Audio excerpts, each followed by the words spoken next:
So we've now covered why marketing and visibility is enhanced with a book. Okay. How about authority and reach?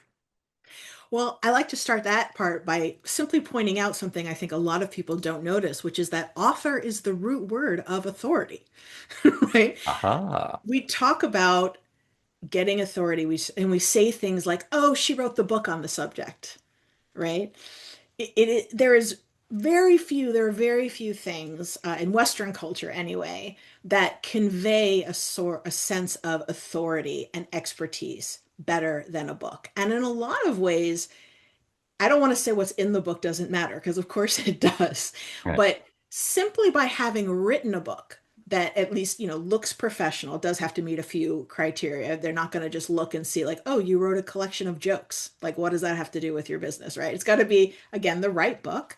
But provided that it is, if you are considering working with two different coaches and one of those coaches has a book, just knowing that right off the bat gives you a psychological advantage. You are immediately perceived as more of an authority than the person without a book.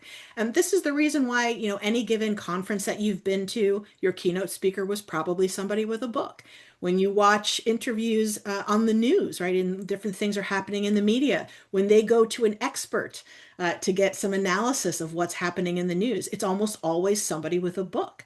And that's why we just have this innate thing built into our culture that someone who writes a book is more of an authority.